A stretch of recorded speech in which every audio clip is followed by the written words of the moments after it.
Fred Vasseur lâche une bombe qui provoque une onde de choc non seulement dans le garage de Ferrari, mais dans tout le paddock de la Formule 1, après un week-end de Grand Prix à Miami, marqué par la confusion, la frustration et des performances décevantes. Le patron de l'écurie Ferrari est resté ferme dans sa conviction que la stratégie de l'équipe était non seulement justifiée, mais également bien exécutée. Ce qui rend cette révélation si saisissante, ce n'est pas seulement la confiance de Vasseur, mais le contraste total avec les émotions, les plaintes et les réactions brutes de Lewis Hamilton et Charles Leclerc. Avant d'entrer dans les détails de ce qu'a déclaré Vasseur, de la réaction d'Hamilton et Leclerc, et de ce que cela implique pour la campagne vacillante de Ferrari, aime cette vidéo, abonne-toi à la chaîne et reste avec nous jusqu'à la fin, car ce que tu vas entendre pourrait bien redéfinir notre compréhension de la stratégie chez la Scuderia en 2025.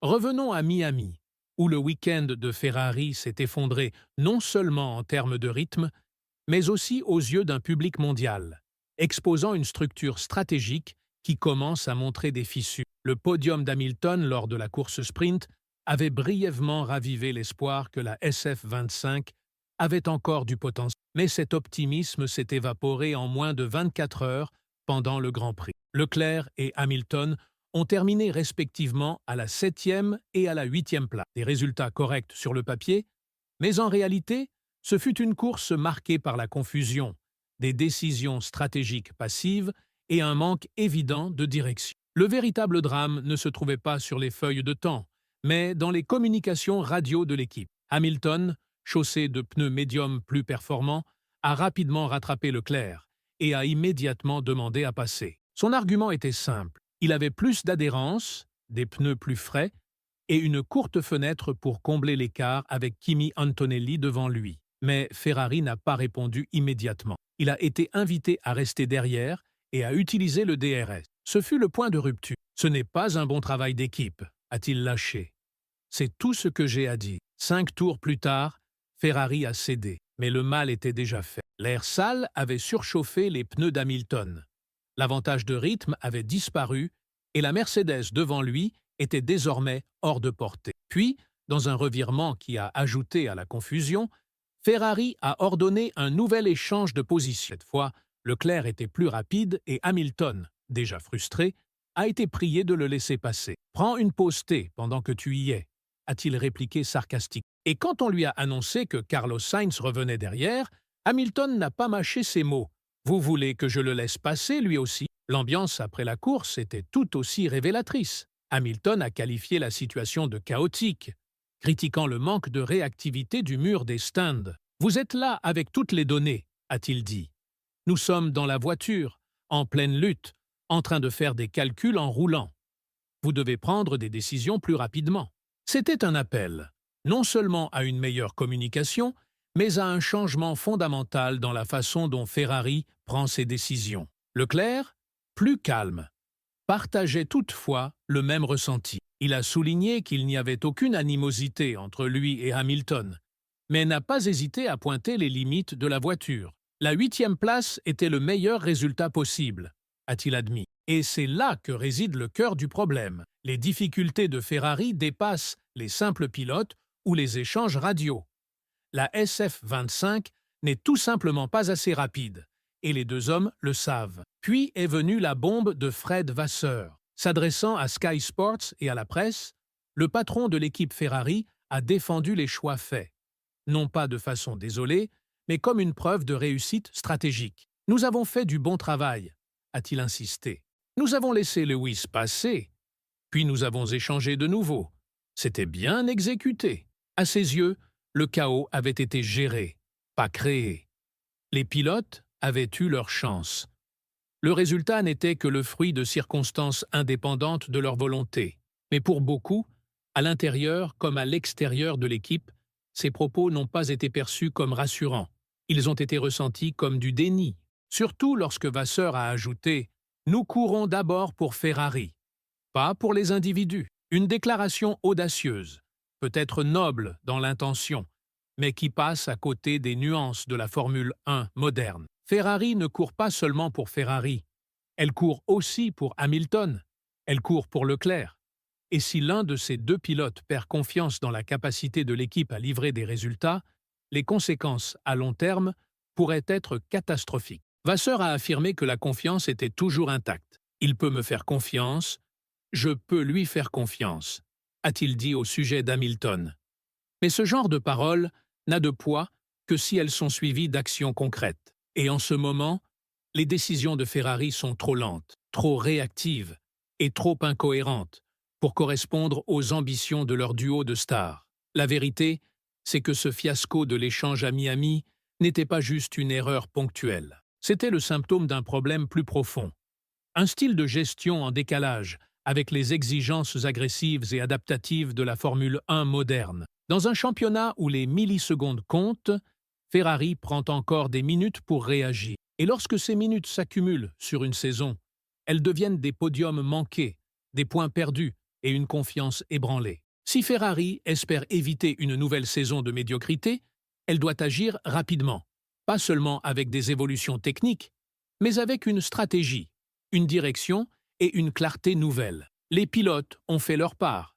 Ils ont géré les pneus, joué le jeu d'équipe, contenu leur frustration.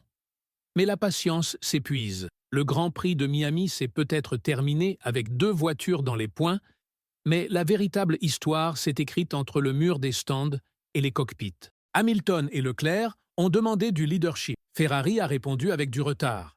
Et maintenant, alors que le calendrier européen commence, tous les regards se tournent vers Maranello. Car dans un sport où le timing est primordial, Ferrari ne peut plus se permettre d'être en retard. Dis-nous ce que tu en penses dans les commentaires. Es-tu d'accord avec l'analyse de Vasseur ou penses-tu que Ferrari cache des problèmes plus profonds sous couvert de discipline stratégique? Parce que les événements du Grand Prix de Miami n'ont pas seulement mis en évidence une erreur tactique. Ils ont révélé un fossé croissant entre la philosophie de gestion de Ferrari et la réalité vécue par ses pilotes en piste. Et ce fossé, s'il n'est pas comblé, pourrait avoir de graves conséquences au fil de la saison. Le fond du problème réside dans l'écart entre perception et exécution. Fred Vasseur affirme que Ferrari a bien géré la course, que l'échange entre Hamilton et Leclerc, ainsi que sa réversion plus tard, ont été réalisés comme prévu. Mais du point de vue des pilotes, l'expérience fut tout autre. Indécision, retard de réaction et opportunités perdues pendant que l'équipe hésitait. Ce ne sont pas des critiques abstraites. Elles naissent d'une frustration réelle, en temps réel, de la part de 2 pilotes qui, malgré des personnalités et des styles différents, se sont sentis abandonnés par la structure autour d'eux. Hamilton, en particulier, a exprimé son mécontentement avec une clarté tranchante. Ses remarques sarcastiques à la radio, son appel après la course à une prise de décision plus rapide et son aveu que les performances ont disparu depuis le Grand Prix de Chine n'étaient pas des explosions émotionnelles. C'étaient des signaux calculés, des signaux que, selon lui, Ferrari échoue à égaler l'urgence et la précision de ses rivaux. Et il est facile de comprendre pourquoi cela est si important à ce niveau. Les courses, voire les championnats entiers, ne se gagnent pas seulement avec la vitesse de la voiture, mais avec la capacité de l'équipe à exécuter sous pression. Leclerc, plus mesuré, a ajouté sa propre couche à ce constat. Ses remarques calmes mais précises ont révélé une vérité peut-être encore plus dérangeante que celle d'Hamilton. La voiture, dans son état actuel, n'est tout simplement pas assez bonne. Que même avec des tours parfaits et une stratégie suivie à la lettre, la 7e ou la 8e place reste le maximum. Et quand un pilote aussi pointu techniquement et aussi posé que Leclerc commence à considérer la déception comme inévitable, cela devrait déclencher toutes les alarmes à Maranello. Plus inquiétant encore est le ton global de Vasseur. Bien qu'il ait défendu les décisions de Miami avec des arguments raisonnés, citant l'équilibre, la politique interne et la complexité des choix stratégiques, il a également révélé une tendance à accepter les compromis. L'idée que la position actuelle de Ferrari, bien que frustrante, ferait partie du processus d'apprentissage, que l'apprentissage et la confiance suffisent à traverser la tempête. Mais la Formule 1 n'attend pas les courbes d'apprentissage. Elle punit l'inaction. Et quand vos concurrents se développent plus vite, réagissent plus vite et pensent plus audacieusement, la prudence devient un risque en soi.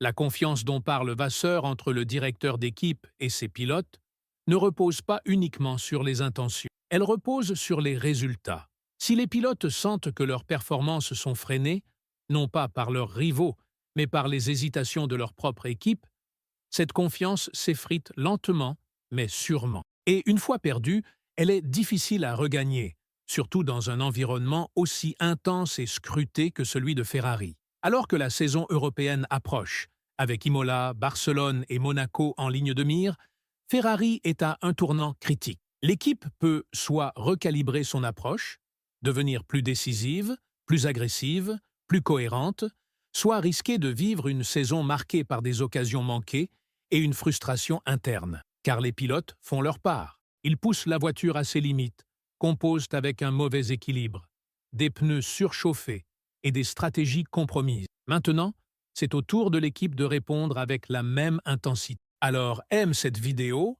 abonne-toi à la chaîne et reste avec nous.